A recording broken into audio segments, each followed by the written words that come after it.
This is about some of the ways that faith played a role in my experience on the First Nation Farmer Climate Unity March.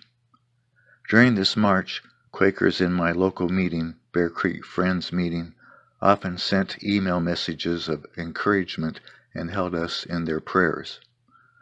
One of my Quaker friends, Liz Oppenheimer, who lives in Minneapolis, invited people to offer spiritual support for our march in a couple of ways. One was via a telephone conference call every morning we were marching from 8:30 to 9 a.m. The other way Liz created for others to support us was by creating a Facebook group called Meeting for Worship, Iowa's Climate Unity March. Following are a few of the messages shared on that Facebook page. I see that Jeff has posted some of his recent writing about the march and its issues. My request is that we return to Jeff's initial questions, sharing our reactions to the idea behind this march, as well as to the issues of pipelines, indigenous rights, misuse of eminent domain, etc. As we share our own wonderings, questions, and struggle, I hope we can accompany Jeff, Peter Clay, and other marchers. George Fox suggested that if we answer that of God in others, we can then walk cheerfully over the earth. As I think about Jeff and Peter and the new sisters and brothers they will meet as they march, I realize that this sentiment works in the other way also. As they walk over the earth, they will then be able to answer to that of God in others. This morning on the conference call for worship, we heard a vocal prayer of gratitude for Peter Clay, Jeff Kissling, and the other marchers and organizers of the march. We also heard the joyous hymn, Tree of the Field.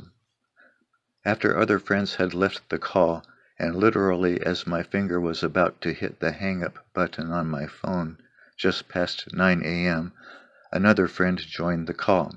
It was Jeff. He wants us to know that the marchers and organizers know how we are holding them all in prayer, and they are very appreciative of our support in this way. When I replied, "It's such a small thing we do," Jeff reminded me, No, it's not. We are so blessed to be connected this way, no matter what form our march and our journey takes. And to those of you who are carving out time each day to hold the Climate Unity March in prayer, regardless of when, where, or how, all of us thank you. Each morning of the march, we gathered in a circle to hear about the route and address any questions. I shared this Quaker support with my fellow marchers during our circle gathering, who expressed appreciation for this. How we live our lives reflects, or should reflect, our beliefs. Quakers try to be attentive to what the Spirit is saying to them at all times, though we often lose our focus. But one of the reasons I treasured my early experiences with Native Americans in Indianapolis as we worked to raise awareness about and to defund the Dakota Access Pipeline was because I felt an immediate deep spiritual connection.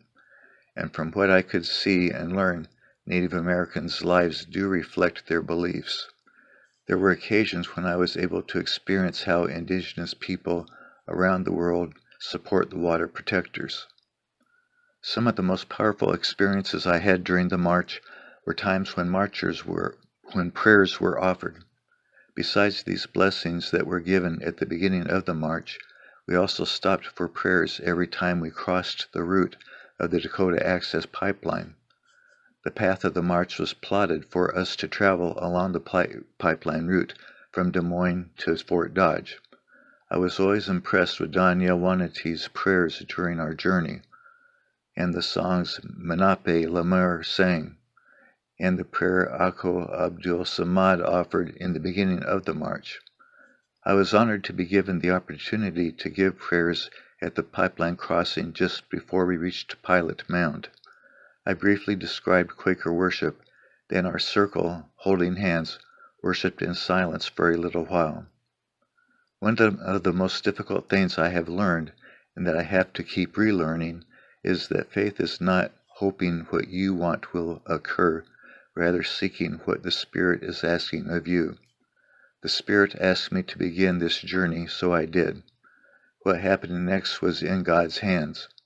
Perhaps I might have been given a message, likely through my aching physical body, that I might not finish the march. I am grateful that in the end I was able to finish, not only to physically complete the march, but also to have had all that time to participate in the close community we built during the march. We grow physically, emotionally, mentally, and spiritually when we push our limits. I believe we all have a lot of untapped potential. We don't know what a limit is until we push up against it. If we pushed past it, all the better. It wasn't a limit after all. How many times do we mistakenly believe in untested limits? How often do those turn out not to be limits at all?